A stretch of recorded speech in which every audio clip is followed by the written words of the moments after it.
Assalamualaikum warahmatullahi wabarakatuh. Alhamdulillah. Segala puji bagi Allah SAW yang telah memberikan kita nikmat iman dan kesehatan sehingga kita dapat berkumpul di tempat yang mulia ini.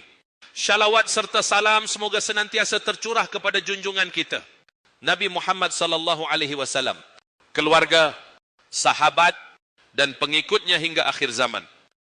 Hadirin yang dirahmati Allah, pada kesempatan ini izinkan saya menyampaikan sebuah ceramah singkat tentang kesombongan.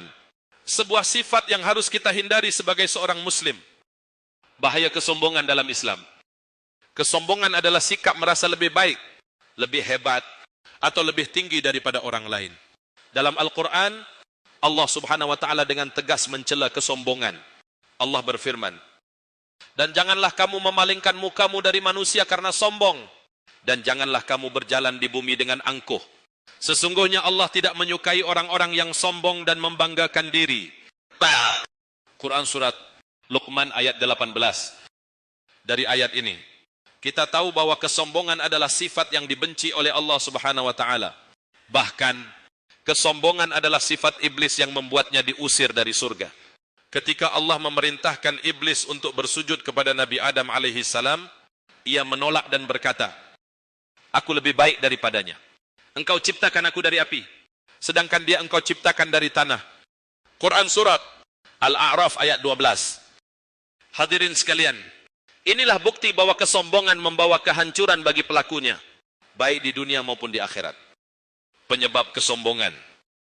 Ada beberapa hal yang sering menjadi penyebab seseorang menjadi sombong. Keberhasilan yang berlebihan. Orang sering lupa bahwa semua kesuksesan adalah karunia Allah Subhanahu wa ta'ala. Kekayaan dan kekuasaan, harta dan jabatan sering membuat orang merasa lebih tinggi dari yang lain. Kurangnya kesadaran diri, ketidaksadaran akan kelemahan sendiri membuat orang terlalu membanggakan kelebihannya. Dampak kesombongan. Kesombongan memiliki dampak buruk, baik untuk diri sendiri maupun orang lain.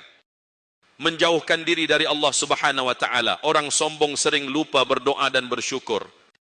Merusak hubungan sosial. Kesombongan membuat seseorang sulit dihormati dan dicintai oleh orang lain. Menyebabkan kehancuran di akhirat. Rasulullah sallallahu alaihi wasallam bersabda, tidak akan masuk surga orang yang di dalam hatinya terdapat kesombongan walaupun sebesar biji sawi. Hadis riwayat Muslim. Cara menghindari kesombongan. Hadirin sekalian, bagaimana cara kita menghindari sifat sombong? Selalu bersyukur kepada Allah Subhanahu wa ta'ala. Ingat bahwa semua yang kita miliki adalah titipan dari Allah. Bersikap rendah hati. Rasulullah SAW adalah manusia terbaik, tetapi beliau sangat rendah hati. Mengingat asal usul kita. Kita berasal dari tanah dan suatu saat akan kembali ke tanah. Tidak ada alasan untuk sombong. Memperbanyak doa. Berdoalah agar Allah melindungi kita dari sifat sombong. Hadirin yang dirahmati Allah, kesombongan adalah sifat yang merugikan diri sendiri dan dibenci oleh Allah Subhanahu wa ta'ala. Mari kita jadikan sifat rendah hati sebagai pakaian kita sehari-hari. Sebagaimana Rasulullah SAW mengajarkan, sesungguhnya Allah Subhanahu wa ta'ala telah mewahyukan kepadaku agar kalian saling merendahkan diri sehingga tidak ada seorang pun yang menyombongkan diri kepada yang lain. Hadis riwayat Muslim. Semoga kita semua dijauhkan dari sifat sombong dan senantiasa menjadi hamba yang rendah hati di hadapan Allah Subhanahu wa ta'ala dan sesama manusia. Wassalamualaikum warahmatullahi wabarakatuh.